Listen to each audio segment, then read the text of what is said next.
नमस्कार। स्वागत है आपका किस्सों और कहानियों की दुनिया में। आज मैं लेकर आया हूँ मुंशी प्रेमचंद की एक बहुत ही प्रसिद्ध कहानी, बूढ़ी काकी। ये कहानी समाज में वृद्धों की समस्या को लेकर लिखी गई अब तक की सबसे प्रसिद्ध कहानी है। तो आइए सुनते हैं कहानी को। बुढ़ापा बहुधा बचपन का पुरागमन हुआ करता है। बूढ़ी काकी में स्वाद के सिवा और कोई चेष्टा शेष न थी और ना अपने कष्टों की ओर आकर्षित करने का रोने के अतिरिक्त कोई दूसरा सहारा ही। समस्त इंद्रियां, नेत्र, हाथ और पैर जवाब दे चुके थे। पृथ्वी पर पड़ी रहती और घरवाले कोई बात उनकी इच्छा के प्रतिकूल करते, भोजन का समय टल जाता या उसका कोई परिमाण पूर्ण न होता, अथवा बाजार से कोई वस्तु आती और उन्हें न मिलती तो वे रोने लगती थीं। उनका रोना सिसकना साधारण न होता, वे गला फाड़ फाड़ कर रोती थीं। उनके पतिदेव को स्वर्ग सिधारिक कालांतर हो चुका था।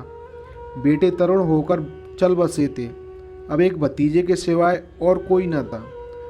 उसी भतीजे के नाम उन्होंने अपनी सारी संपत्ति लिख दी थी। भतीजे ने संपत्ति लिखाते समय तो खूब लंबे चौड़े वादे किए, परंतु वे सब वादे केवल कुली डिपो के दलाले के दिखाए हुए सब्जवाग थे। यद्यपि उस संपत्ति की वार्षिक आय 150-200 रुपये से कम न थी, तथापि बूढ़ी काकी को पेट भर भोजन भी कठिनाई से मिलता था। इसमें उनके भतीजे पंडित बुद्धिराम का अपराध था या उनकी अर्धांगिनी श्रीमती रूपा का, इसका वर्णन करना सहज नहीं।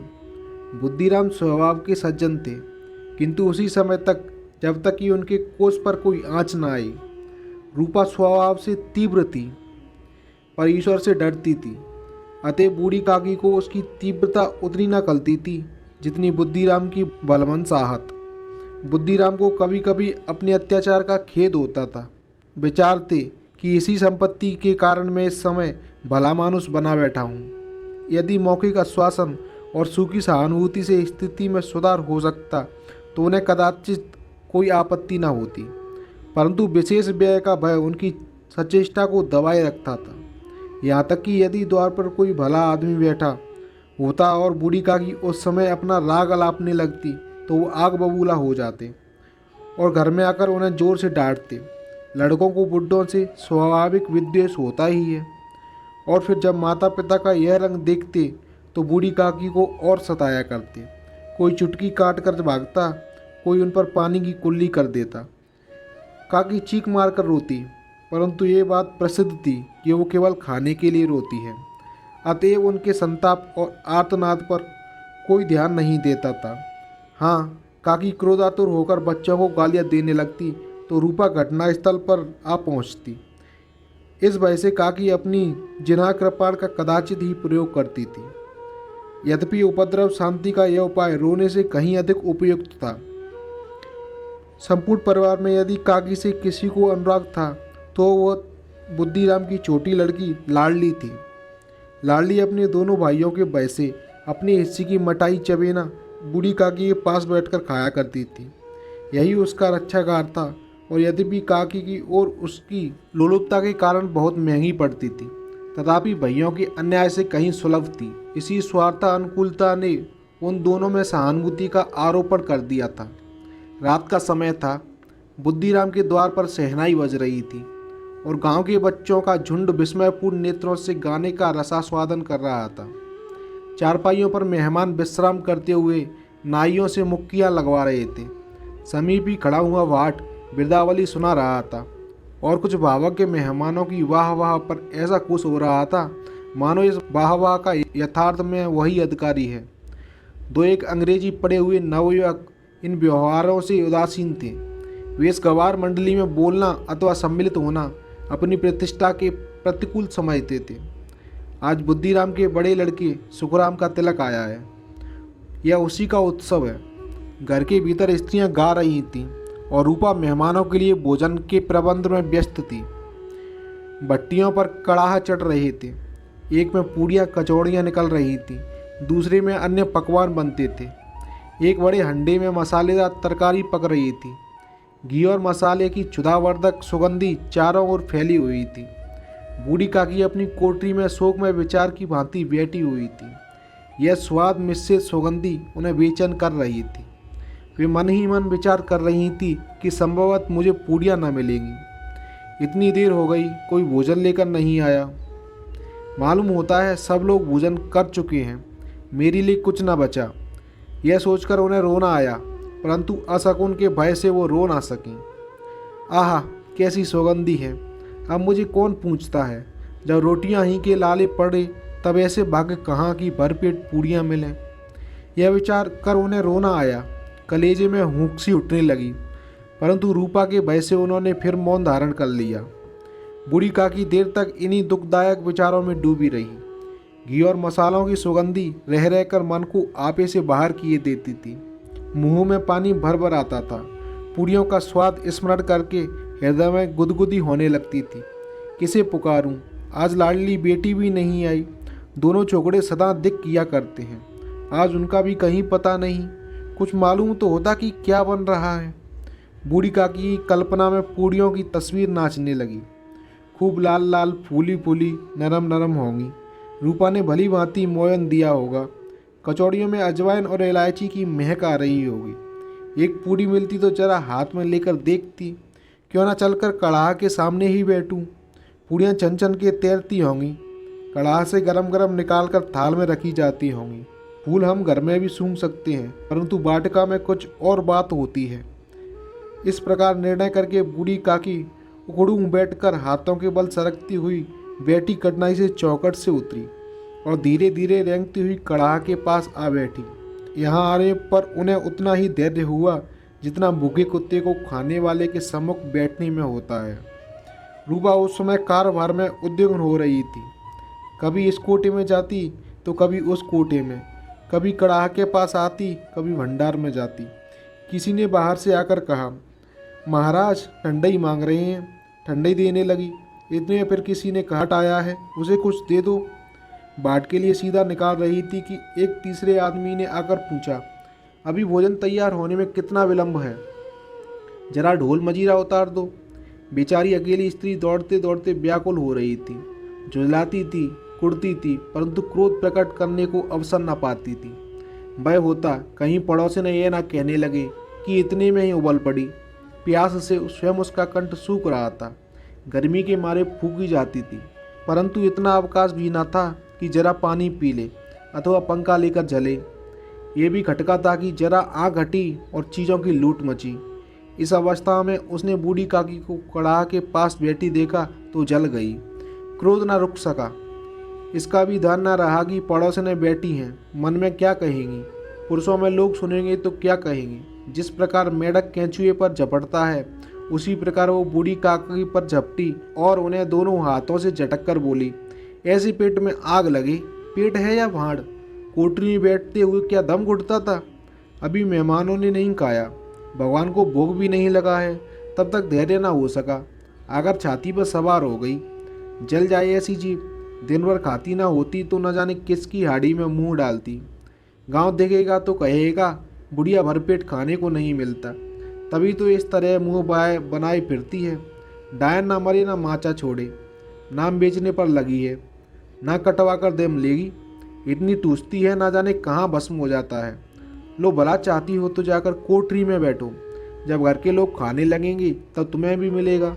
तुम कोई देवी नहीं हो कि चाहे किसी के मुंह में पानी न जाए, परंतु तुम्हारी पूजा पहले ही हो जाए। बूढ़ी काकी ने सिर ना उठाया, ना रोई ना बोली, चुपचाप रेंगती हुई अपनी कोठरी में चली गई। आघात ऐसा कठोर था कि हृदय और मस्तिष्क की संपूर्ण शक्तियाँ, संपूर्ण विचार और संपूर्ण भार उसी ओर आकर्षित हो गए थे। नदी में जब कगार का कोई बृहद खंड कटकर गिरता है तो आसपास का जनसमूह चारों ओर से उसी स्थान को पूरा करने के लिए दौड़ता है। भोजन तैयार हो गया। आंगन में पत्तलें पड़ गईं। मेहमान खाने लगे। स्त्रियों ने जयवनार गीत गाना आरंभ कर दिया। मेहमानों के नाई और सेवकगण भी उसी मंडली के साथ किंतु कुछ हटकर भोजन करने बैठे थे, परंतु सभ्यता अनुसार जब तक सबके सब खा ना चुके कोई उठ नहीं सकता था। दो एक मेहमान जो कुछ पढ़े लिखे थे, सेवकों की दीर्घाहार पर झुझला रहे थे। वे इस बंधन को व्यर्थ और बेसिर पैर की बात समझते थे। बूढ़ी काकी अपनी कोठरी में जाकर पश्चाताप कर रही थी कि मैं कहाँ से वहाँ गई। उन्हें रूपा पर क्रोध नहीं था, अपनी जल्दबाजी पर दुख था। सच ही तो है, जब तक मेहमान लोग भोजन न कर चुकेंगे घर वाले कैसे खाएंगे।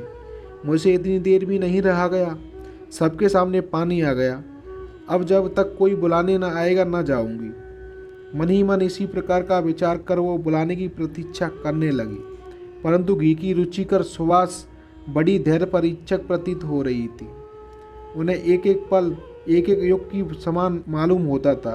अब पत्तल बिछ गई होंगी, अब मेहमान आ गए होंगे, हाथ पैर धो रहे होंगे, नाई पानी दे रहा होगा। मालूम होता है लोग खाने बैठ गए, जेवनार गाया जा रहा है। ये विचार कर वो मन को बहलाने के लिए लेट गई। धीरे धीरे एक गीत गुनगुनाने लगी। उन्हें मालूम हुआ कि मुझे गाते देर हो गई। क्या इतनी देर तक लोग भोजन ही कर रहे होंगे? किसी की आवाज़ नहीं सुनाई देती। अवश्य ही लोग खा पी कर चले गए, मुझे कोई बुलाने भी नहीं आया। रूपा चिढ़ गई है, क्या जाने ना बुलाए। सोचती हो कि आप ही आवेगी, वो कोई मेहमान तो नहीं जो उन्हें बुलाऊं। बूढ़ी काकी चलने के लिए तैयार हुई, यह विश्वास कि 1 मिनट में पूड़ियाँ और मसालेदार तरकारियाँ सामने आएंगी। उनकी स्वाद इंद्रियों को गुदगुदाने लगा। उन्होंने मन में तरह तरह के मसूबे बांधे। तरकारी से पूड़ियाँ खाऊंगी, वे दही और शक्कर से कचौरियाँ रायते के साथ मज़ेदार मालूम होंगी। चाहे कोई बुरा माने चाहे भला, मैं तो मांग मांग कर खाऊंगी। यह ना लोग कहेंगे कि इन्हें विचार नहीं। कहा करें, इतने दिनों के बाद पूड़ियाँ मिल रही हैं तो मुंह झूठा करके थोड़ी ही उठ जाऊंगी। वह उखड़ू बैठकर हाथों के बल सरकती हुई आंगन में आई, परंतु हाय दुर्भाग्य, अभिलाषा ने अपने पुराने स्वभाव के अनुसार समय की मिथ्या कल्पना की थी। मेहमान मंडली अभी बैठी हुई थी। कोई खाकर उंगलियां चाटता, कोई तिरछी नेत्रों से देखता था कि और लोग भी खा रहे हैं या नहीं। कोई इस चिंता में था कि पत्तल पर पूड़ियाँ छूटी जाती हैं, किसी तरह इन्हें भीतर रख लेता। कोई दही खाकर जीभ चटकारता था, परंतु दूसरा सौदोना मांगते संकोच करता था। कितने में बूढ़ी काकी रेंगती हुई उनके बीच जा पहुंची। कई आदमी चौंक कर उठ खड़े हुए, पुकारने लगे, अरे बुढ़िया कौन है, यह कहाँ से आ गई? देखो किसी को न छू ले। पंडित बुद्धिराम काकी को देखते ही क्रोध से तिलमिला गए। पूड़ियों का थाल लिए खड़े थे, थाल को जमीन पर पटक दिया और जिस प्रकार निर्दय महाजन अपने किसी बेईमान और भगौड़े कर्जदार को देखते ही झपटकर उसका टेंटुआ पकड़ लेता है, उसी तरह लपक कर उन्होंने बूढ़ी काकी के दोनों हाथ पकड़े और घसीटते हुए लाकर उन्हें अंधेरी कोठरी में दम से पटक दिया। आशारूपी वाटिका लू की एक ही झोंके से नष्ट विनष्ट हो गई। मेहमानों ने भोजन किया, घरवालों ने भोजन किया, बाजे वाले धोबी चमार भी भोजन कर चुके, परंतु बूढ़ी काकी को किसी ने ना पूछा। बुद्धिराम और रूपा दोनों ही बूढ़ी काकी को उनकी निर्लज्जता के लिए दंड देने का निश्चय कर चुके थे। उनके बुढ़ापे पर, दीनता पर, हतज्ञान पर किसी को करुणा न आती थी। अकेली लाडली उनके लिए कुढ़ रही थी। लाडली को काकी से अत्यंत प्रेम था। बेचारी भोली लड़की थी, बाल विनोद और चंचलता की उसमें गंध तक न थी। दोनों बार जब उसके माता पिता ने काकी को निर्दयता से घसीटा तो लाडली का हृदय ऐंठ कर रह गया। वो झुझला रही थी कि ये लोग काकी को क्यों बहुत सी पूड़ियाँ नहीं दे देते। क्या मेहमान सबकी सब खा जाएंगे? और यदि काकी ने मेहमानों से पहले खा लिया तो क्या बिगड़ जाएगा? वो काकी के पास जाकर उन्हें धैर्य देना चाहती थी, परंतु माता के भय से न जाती थी। उसने अपने हिस्से की पूड़ियाँ बिल्कुल न खाईं, अपनी गुड़ियों की पिटारी में बंद कर रखी थी। वो उन पूड़ियों को काकी के पास ले जाना चाहती थी। उसका हृदय अधीर हो रहा था। बूढ़ी काकी मेरी बात सुनते ही उठ बैठेगी, पूड़ियाँ देखकर कैसी प्रसन्न होगी, मुझे खूब प्यार करेगी। रात के 11 बज गए थे। रूपा आंगन में पड़ी सो रही थी। लाडली की आंखों में नींद न आती थी।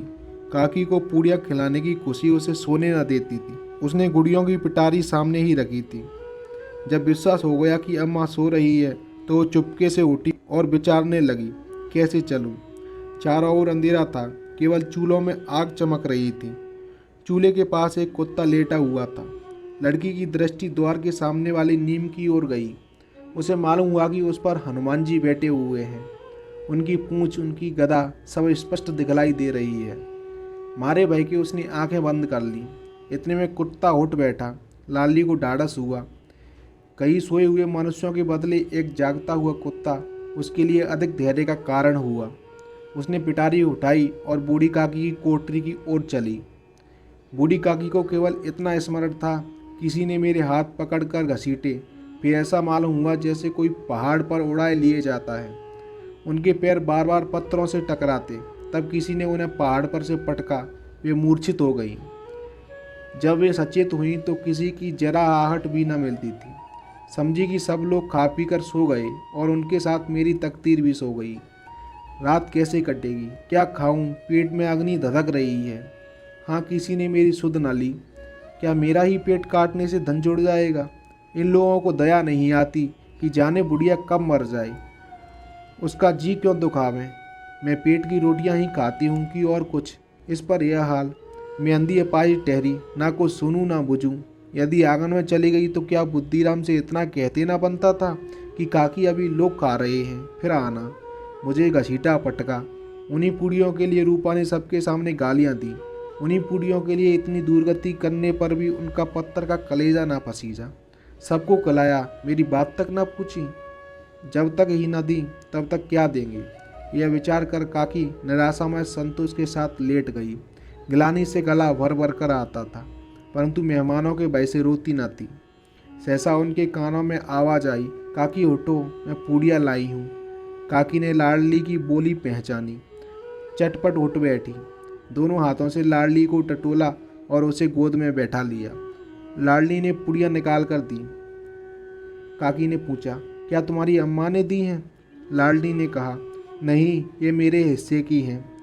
काकी पूड़ियों पर टूट पड़ी। 5 मिनट में पिटारी खाली हो गई। लाडली ने पूछा, काकी पेट भर गया? जैसे थोड़ी सी वर्षा ठंडक के स्थान पर और भी गर्मी पैदा कर देती है, उसी भांति इन थोड़ी सी पूड़ियों ने काकी की क्षुधा को और इच्छा को उत्तेजित कर दिया था। बोली, नहीं बेटी, जाकर अम्मा से और मांग लाओ। लाडली ने कहा, अम्मा सोती हैं, जगाऊंगी तो मारेंगी। काकी ने पिटारी को फिर टटोला। उसमें कुछ खुरचल गिरे थे, उन्हें निकालकर वो खा गई। बार बार होठ चाटती थी, चटकारे भरती थी। हृदय महसूस रहा था कि और पूड़ियाँ कैसे पाऊँ। संतोष सेतु जब टूट जाता है तब इच्छा का बहाव अपरिमित हो जाता है। मतवालों को मद स्मरण करना उन्हें मददंत बनाता है। काकी का अधीर मन इस इच्छा के प्रबल प्रभाव में बह गया। उचित और अनुचित का विचार जाता रहा। वो कुछ देर तक उस इच्छा को रोकती रही। सहसा लाडली से बोली, मेरा हाथ पकड़कर वहाँ ले चलो जहाँ मेहमानों ने बैठकर भोजन किया था। लाडली उनका अभिप्राय समझ ना सकी। उसने काकी का हाथ पकड़ा और ले जाकर झूठे पत्तलों के पास बैठा दिया। दीन क्षुधातुर हतज्ञान बुढ़िया पत्तलों से पूड़ियों के टुकड़े चुन चुन कर भच्चड़ करने लगी। ओह, दही कितना स्वादिष्ट था, कचौरियाँ कितनी सलोनी, खस्ता कितने सुकोमल। काकी बुद्धिहीन होते हुए भी इतना जानती थी कि मैं वो काम कर रही हूँ जो मुझे कदापि ना करना चाहिए। मैं दूसरों की झूठी पत्तल चाट रही हूँ, परंतु बुढ़ापा, तृष्णा और रोग का अंतिम समय है, जब संपूर्ण इच्छा एक ही केंद्र पर आ लगती है। बूढ़ी काकी में यह केंद्र उनकी स्वादिंद्रियाँ थीं। ठीक उसी समय रूपा की आंखें खुली। उसे मालूम हुआ कि लाडली मेरे पास नहीं है। वह चौंकी, चारपाई के उधर उधर ताकने लगी कि कहीं नीचे तो नहीं गिर पड़ी। उसे वहां ना पाकर वह उठ बैठी तो क्या देखती है कि लाडली झूठे पत्तलों के पास चुपचाप खड़ी है और बूढ़ी काकी पत्तलों पर से पूड़ियों के टुकड़े उठा उठा कर खा रही है। रूपा का हृदय सन्न हो गया। किसी गाय की गर्दन पर छुरी चलते देखकर जो अवस्था उसकी होती वह उस समय हुई। एक ब्राह्मणी दूसरों की झूठी पत्तल टटोले, इससे अधिक शोकमय दृश्य असंभव था। पूड़ियों के कुछ गिरासों के लिए उसकी चचेरी सास ऐसा पतित और निकृष्ट कर्म कर रही है। यह वो दृश्य था जिसे देखकर देखने वालों के हृदय कांप उठते हैं। ऐसा प्रतीत होता है मानो जमीन रुक गई, आसमान चक्कर खा रहा है, संसार पर कोई नई विपत्ति आने वाली है। रूपा को क्रोध न आया। शोक के सम्मुख क्रोध कहाँ। करुणा और भय से उसकी आंखें भर आई। इस अधर्म के पाप का भागी कौन है? उसने सच्चे हृदय से गगन मंडल की ओर हाथ उठाकर कहा, परमात्मा, मेरे बच्चों पर दया करो। इस अधर्म का दंड मुझे दो, नहीं तो मेरा सत्यानाश हो जाएगा। रूपा को अपनी स्वार्थपरता और अन्याय पर इस प्रकार प्रत्यक्ष रूप से कभी न देख पड़े थे। रूपा को अपनी स्वार्थपरता और अन्याय इस प्रकार प्रत्यक्ष रूप से कभी ना देख पड़े थे। वो सोचने लगी, हाय कितनी निर्दयी हूँ, जिसकी संपत्ति से मुझे 200 रुपया वार्षिक आय हो रही है, उसकी यह दुर्गति, और मेरे कारण। ये दयामय भगवान, मुझसे भारी चूक हुई है, मुझे क्षमा करो। आज मेरे बेटे का तिलक था, सैकड़ों मनुष्यों ने भोजन पाया, मैं उनके इशारों की दासी बनी रही, अपने नाम के लिए सैकड़ों रुपए व्यय किए, परंतु जिसकी बदौलत के हजारों रुपए खाए, उसे इस उत्सव में भी भरपेट भोजन न दे सकी, केवल इसी कारण तो कि वो वृद्धा असहाय है। रूपा ने दिया जलाया, अपने भंडार का द्वार खोला और एक थाली में संपूर्ण सामग्रियां सजाकर लिए हुए बूढ़ी काकी की ओर चली। आधी रात जा चुकी थी, आकाश पर तारों के थाल सजे हुए थे और उन पर बैठे हुए देवगण स्वर्गीय पदार्थ सजा रहे थे, परंतु उनमें किसी को वह परमानंद प्राप्त ना हो सकता था जो बूढ़ी काकी को अपने सम्मुख थाल देखकर प्राप्त हुआ। रूपा ने कंठावरुद्ध स्वर में कहा, काकी हटो, भोजन कर लो, मुझसे आज बड़ी भूल हुई, उसका बुरा ना मानना। परमात्मा से प्रार्थना कर दो कि वो मेरा अपराध क्षमा कर दे। भोले भोले बच्चों की भांति जो मिठाइयाँ पाकर मार और तिरस्कार सब भूल जाता है, बूढ़ी काकी वैसे ही सब बुलाकर बैठी हुई खाना खा रही थी। उनके एक एक रोए से सच्ची सदिच्छाएं निकल रही थीं और रूपा बैठी इस स्वर्गीय दृश्य का आनंद लेने में निमग्न थी। तो दोस्तों, ये थी आज की हमारी कहानी। अगर कहानी आपको पसंद आई हो तो वीडियो को लाइक और शेयर कर चैनल को सब्सक्राइब अवश्य करें। आगे आपसे मुलाकात होगी एक और नई कहानी के साथ।